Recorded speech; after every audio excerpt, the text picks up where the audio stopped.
एक देश एक चुनाव, वन नेशन वन इलेक्शन, क्या लौटेगा 1967 वाला दौर। नमस्कार, आपके साथ मैं हूं मीनाक्षी जोशी। आप देख रहे हैं एजेंडा। भारत में 1951 से 1967 तक लोकसभा और विधानसभा के चुनाव एक साथ होते थे। फिर सरकारें गिरने लगी, मध्य अवधि चुनाव होने लगे और ये साइकिल टूट गई। 57 साल के बाद मोदी सरकार उसी साइकिल को एक बार फिर से जोड़ने के लिए कॉन्स्टिट्यूशनल 129th अमेंडमेंट बिल लेकर आई और इसके लिए पूर्व राष्ट्रपति रामनाथ कोविंद की अध्यक्षता में एक हाई लेवल कमेटी का भी गठन किया था। कमेटी में 2 चरणों का एक प्लान तैयार हुआ। पहले चरण में लोकसभा और सभी 28 विधानसभाओं के चुनावों को एक साथ कराना और दूसरे चरण में उसके 100 दिन के अंदर अंदर पंचायत और नगर पालिका के चुनाव कराना। अब सवाल ये उठता है कि अगर वन नेशन वन इलेक्शन यानी एक देश एक चुनाव लागू होता है तो फिर क्या होगा। अब योजना को लागू करने के लिए राष्ट्रपति एक अपॉइंटेड डेट तय करेंगे और उस तारीख के बाद जो भी विधानसभा चुनी जाएगी उसका कार्यकाल लोकसभा के साथ साथ ही खत्म हो जाएगा। इसका सीधा मतलब है कि किसी राज्य को 5 साल मिलेंगे तो किसी का कार्यकाल घटकर 3, 2 या फिर 1 भी रह सकता है। अब इसके लिए संविधान में एक नया अनुच्छेद 82A जोड़ा जाएगा और अनुच्छेद 83, 172, 85, 174 और 356 में संशोधन करना अनिवार्य हो जाएगा। 356 एक बार आपकी जानकारी के लिए बता दूं, ये वो पावर है जो देश के राष्ट्रपति के पास होती है। अच्छा, इसके साथ साथ ये भी तय किया गया कि अगर बीच में कोई सरकार गिरती है तो पूरे 5 साल के लिए नहीं बल्कि बाकी बचे हुए समय के लिए ही चुनाव किया जाएगा। अब सरकार का इसमें तर्क यह है कि इससे बार बार लगने वाली आचार संहिता से मुक्ति मिल जाएगी। चुनाव पर होने वाला हजारों करोड़ का खर्च बचेगा और सरकारी चुनाव प्रचार की जगह शासन पर ज्यादा ध्यान दे पाएंगी, क्योंकि आज की परिस्थिति में 5 राज्यों के चुनाव खत्म होते नहीं है कि उसी के कुछ महीनों के अंदर अंदर अगले चुनाव की तैयारी होनी शुरू हो जाती है। फॉर एग्जाम्पल 2026 जिसमें आज हम ये चर्चा कर रहे हैं, अभी हम असम, पश्चिम बंगाल, केरल, तमिलनाडु के चुनाव करके आगे बढ़े ही हैं और अब 2027 के होने वाले चुनाव जिसमें उत्तर प्रदेश है, उत्तराखंड है, पंजाब है, अन्य राज्यों के चुनाव की तैयारी होनी शुरू हो चुकी है। तो जो चर्चा हम कर रहे हैं वन नेशन वन इलेक्शन, क्या है अड़चन, तो इसमें आने वाली सबसे बड़ी अड़चन ही ये है कि जनादेश के कट जाने का संकट है और सबसे बड़ा टकराव उन राज्य में होगा जहां पर अभी चुनाव हुए हैं। मसलन तमिलनाडु, केरल, असम, पश्चिम बंगाल में 2026 में चुनाव हुए हैं और अगर अपॉइंटेड डेट 2029 इसलिए क्योंकि अब आगामी लोकसभा चुनाव 2029 में होंगे या यूं कहें 2030 रख दी जाती है, तो इन राज्यों का 5 साल का जनादेश 3 साल में ही खत्म करना पड़ेगा। सवाल उठेगा कि क्या केंद्र को किसी राज्य का जनादेश काटने का नैतिक और संवैधानिक अधिकार है।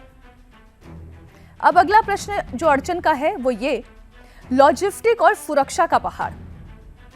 उत्तर प्रदेश, महाराष्ट्र, बिहार और बंगाल जैसे बड़े राज्यों में एक साथ चुनाव कराना चुनाव आयोग के लिए बड़ी चुनौती होती है। एक साथ चुनाव के लिए करीब 30 लाख से ज्यादा ईवीएम, वीवीपैट, 1 करोड़ से ज्यादा कर्मचारियों की जरूरत होती है। अब इसमें भी नक्सल प्रभावित इलाके हैं जैसे छत्तीसगढ़ हो गया, झारखंड हो गया, अशांत क्षेत्र हो गए, मणिपुर, जहां पर एक साथ इतनी बड़ी संख्या में सुरक्षा बलों की तैनाती करना आज की तारीख में असंभव इसलिए भी आप कह सकते हैं। जो एक आरोप मौजूदा सरकार पर और इलेक्शन कमीशन पर लगता है कि आप आने वाले दिनों में जब एक देश एक चुनाव कराने की तैयारी कर रहे हैं, आप एक ही दिन में 4 राज्यों के चुनाव एक ही तारीख पर नहीं करा पा रहे हैं, तो फिर वन नेशन वन इलेक्शन कैसे होगा। अब तीसरा बिंदु है फेडरलिज्म और क्षेत्रीय दलों का अस्तित्व। तमिलनाडु में भाषा, महाराष्ट्र में मराठा आरक्षण, आंध्र में पानी, ओडिशा में खनिज जैसे, इसमें झारखंड भी जोड़िए, वहां पर भी खनिज संपदाओं को लेकर नए माइनिंग बिल को लेकर हल्ला है। ये तमाम वो स्थानीय मुद्दे हैं जिनके ऊपर विधानसभाओं में चुनाव लड़ा जाता है। IDFC की स्टडी ये कहती है कि जब चुनाव एक साथ होते हैं तो मतदाता 77% से ऊपर एक ही पार्टी को वोट देता है, यानी कि जिसकी राष्ट्र में वो सरकार बनाना चाहता है उसी की वो प्रादेशिक स्तर पर भी सरकार बनाता है। अब इससे राष्ट्रीय नैरेटिव हावी हो जाएगा। DMK, TDP, BJD जैसे क्षेत्रीय दल, TMC को भी जोड़िए, RJD को भी जोड़िए, काफी हद तक इनका भी क्षेत्रीय ही जनाधार है, इन्हें नुकसान होता है। विपक्ष के पास अब इसे रोकने के 4 हथियार भी हैं। अब अड़चन यहाँ से अब केवल बात नैरेटिव की नहीं रह जाती है, अब बात जो है वो कानूनी हो जाती है। अब कानूनी हथियार क्या है इस वक्त विपक्ष के पास? 4 बड़े संवैधानिक हथियार हैं विपक्ष के पास। पहला, संसद में गणित। ये सामान्य बिल नहीं, संविधान संशोधन है। इसे दोनों सदनों में 2/3 बहुमत से पास कराना होगा। राज्यसभा में एनडीए के पास अकेले इतना बड़ा आंकड़ा नहीं है और हाल ही में एक बड़ा उदाहरण हमने देखा, विमेन रिजर्वेशन बिल, जिसके साथ डीलिमिटेशन बिल को जोड़कर गृह मंत्री अमित शाह ये कानून पास कराना चाहते थे, लेकिन चूंकि आपसी सहमति नहीं बन पाई, इसलिए जो ग्रीष्मकालीन सत्र था उसमें तो ये बिल गिरा ही, मॉनसून सत्र में ये बिल आ नहीं पाया और ये भी चूंकि एक संविधान संशोधन बिल ही होगा, ऐसे में कहीं इसका भी हश्र उस बिल की तरह ना हो जाए, क्योंकि अभी सरकार के पास लोकसभा में संविधान संशोधन के लिए उतना बड़ा आंकड़ा नहीं है, 2/3 बहुमत जिसे कहते हैं। अब दूसरा ये कि राज्यों से अनुमोदन। अब रिपोर्ट में साफ साफ लिखा है कि पंचायत चुनावों के लिए अनुच्छेद 324A और एकल वोटर लिस्ट के लिए अनुच्छेद 325 में बदलाव को लागू करने के लिए आधे राज्यों की विधानसभाओं से भी मंजूरी लेनी होगी।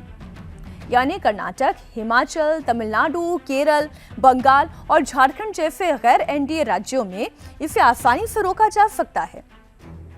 अब तीसरा हथियार जो विपक्ष के पास है वो है सुप्रीम कोर्ट। विपक्ष इसे संविधान के बेसिक स्ट्रक्चर पर हमला बताकर सुप्रीम कोर्ट जाएगा ही जाएगा। अब दलील ये दी जाएगी कि अनुच्छेद 83 और 172 विधानसभा का कार्यकाल 5 साल तय करते हैं। यदि उसे घटा दिया जाता है, क्योंकि जो भी आप अपॉइंटेड डेट देंगे उस अपॉइंटेड डेट में किसी ना किसी राज्य के उस अधिकार का हनन जरूर होगा, जिसे उसकी लेजिटिमेसी को आप सुप्रीम कोर्ट में चैलेंज कर सकते हैं। आप ये कह सकते हैं कि क्या इसके कार्यकाल को हटाना मतदाता के अधिकार का हनन करना नहीं है। और चौथा यानी कि पॉलिटिकल असहयोग, जॉइंट पार्लियामेंट्री कमेटी यानी कि जेपीसी, जिसमें आज भी चर्चा हुई है, अभी सभी राज्यों से राय ली जा रही है। कई विपक्षी राज्य इसे डबल इंजन नहीं, एकमात्र इंजन की योजना बता चुके हैं। जेपीसी की रिपोर्ट को ही अनिश्चितकाल के लिए लटकाया जा सकता है। जैसे अभी इसे मॉनसून सत्र तक पहले बढ़ाया गया, अब मॉनसून सत्र के बाद भी इसके ऊपर चर्चा की जा रही है। आने वाले शीतकालीन सत्र में भी क्या ये सामने आ पाएगी या नहीं आ पाएगी, इससे लेकर एक बड़ा सवाल है। तो 100 बात की एक बात यह है, एक देश एक चुनाव केवल चुनाव सुधार नहीं है, बल्कि भारत के संघीय ढांचे का सबसे बड़ा इम्तिहान भी है। इसलिए जेपीसी अब जर्मन मॉडल जैसे विकल्पों पर भी विचार कर रही है, जैसे कि सरकार के आखिरी 1 साल में अविश्वास प्रस्ताव ना लाया जा सके ताकि सरकारें स्थिर रहें और ये साइकिल भी ना टूटे। पर प्रश्न यही है कि भारत हमेशा से एक देश एक चुनाव कराता आया है, लेकिन 1967 के बाद जिस तरीके से राष्ट्रपति शासन लगा, सरकारें टॉपल की गईं, कैसे केंद्र हावी रहा, राष्ट्रपति शासन लगाया गया, इसकी वजह से ये साइकिल खराब हुआ। क्या मौजूदा एनडीए सरकार, क्या गृह मंत्री, क्या प्रधानमंत्री नरेंद्र मोदी विपक्ष को अपने साथ इस मुद्दे पर एक टेबल पर ला पाएंगे? ये देश 1 नेशन 1 इलेक्शन क्या एक बार फिर से करा पाएगा या नहीं? इस प्रश्न का उत्तर मैं आपके हवाले छोड़ती हूँ। एजेंडा को लेकर आपकी क्या राय है, आप जरूर हमारे साथ साझा करिएगा। बहुत बहुत धन्यवाद। नमस्कार।